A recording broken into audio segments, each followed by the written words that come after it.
So chapter 22 is a little teaching session between Stanley and Zero.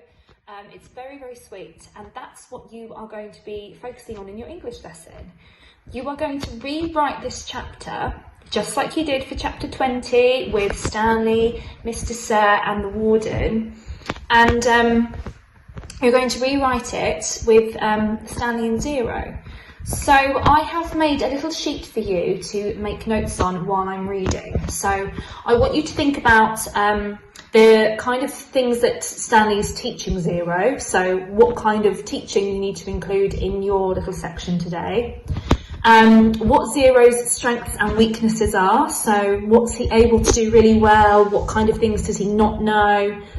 And then really think about how Stanley is treating Zero throughout the chapter, because you're going to have to convey that in your writing today as well.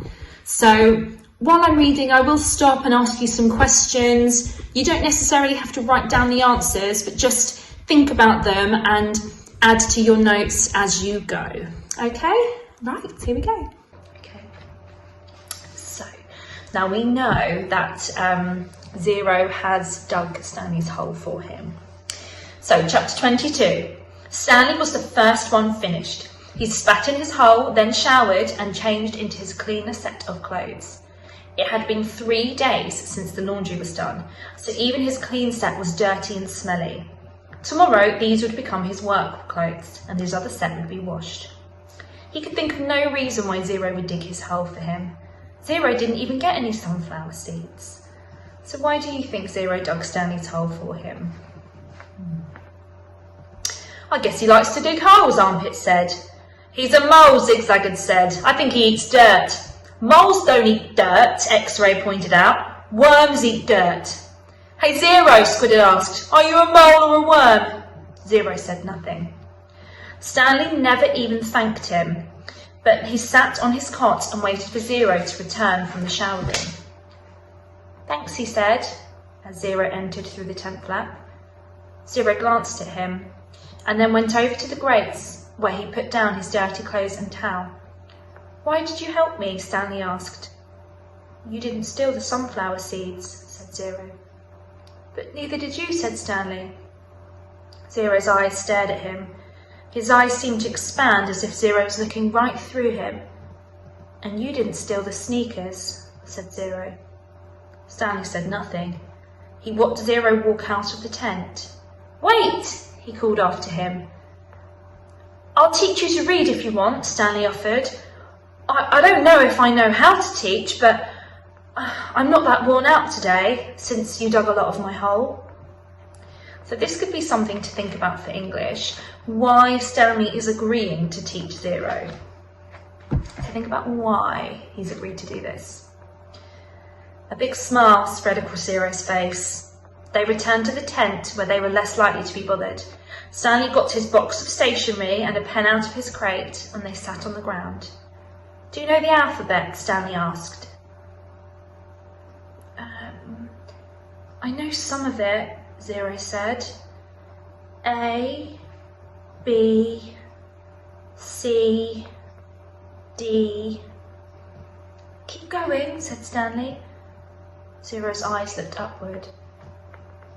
E, F, said Stanley.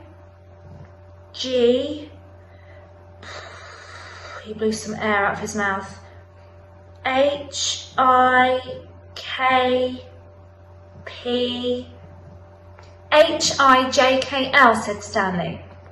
So just from that little section, what do we know about Zero and his confidence and his knowledge in terms of the alphabet? And how do you think Stanley is supporting Zero? How do you think Stanley's being with him? That's right, said Zero. I've heard it before, I just don't have it memorised. That's all right, said Stanley. Here, I'll say the whole thing, just to kind of refresh your memory, and then you can try it.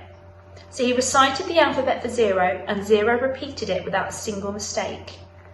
Not bad for a kid who'd never seen Sesame Street. Well, I'd heard it before, Zero said, trying to act like it was nothing, but his great big smile gave him away. The next step was harder. Ooh, so think about what they might be going on to now. They've done the alphabet. Think about what's next. Stanley had to figure out how to teach him how to recognise each letter.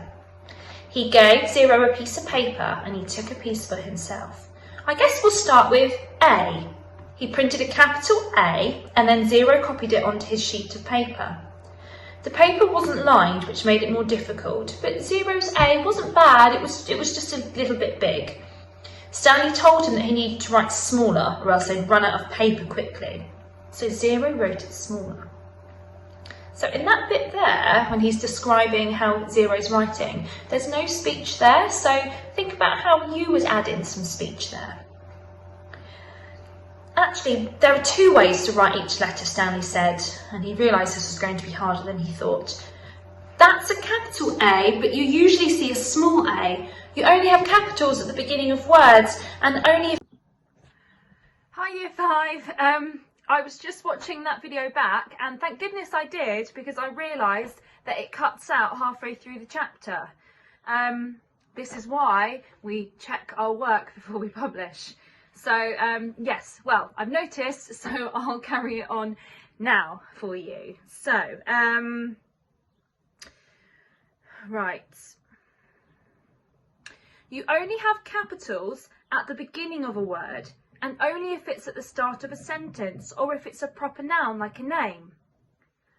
Zero nodded as if he understood, but Stanley knew he had made very little sense.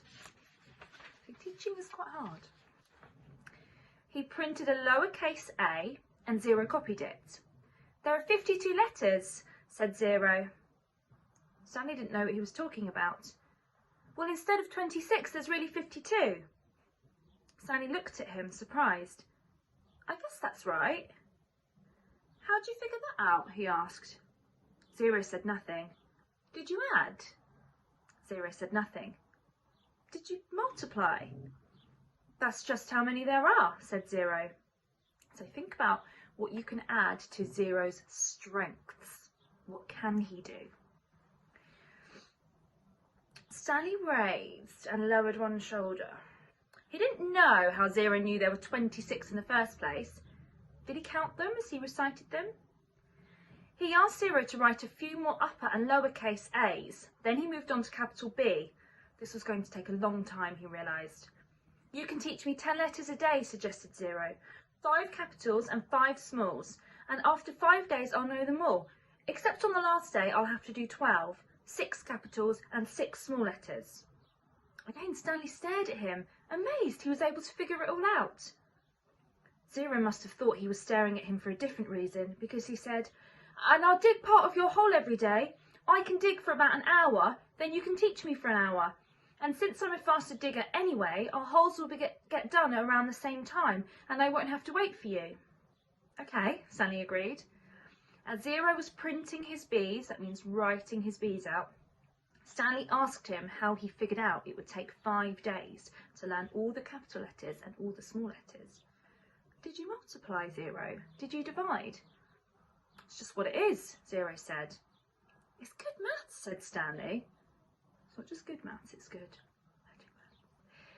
I'm not stupid, Zero said. I know everyone thinks I am. I just don't like answering their questions. Okay, fair enough. Okay, so hopefully you have made some notes for today in English. So for English today, it's really, really similar to what you did with Mr. Sir, the Warden and Stanley. There's an example on Google Classrooms that you can have a look at that I started, but you're rewriting that scene with Stanley teaching Zero to read. You're writing the words that come out of their mouths in the bubbles, and then you're adding in extra detail and description, but more than you did for the Warden, Mr. Sir and Stanley. This time, this piece of dialogue is a bit more detailed. There's a bit more going on, okay? Try to include more of the characters' reactions. Everything is there for you. I don't want to see lots of comments, I don't understand. Okay, I think you'll be fine. Just read the instructions carefully. Listen to me wittering on again on here if you want to. But you should be fine. And then tomorrow we're going to write it into a proper piece of dialogue, which I'm sure you will do really, really well at. Oh, okay, right.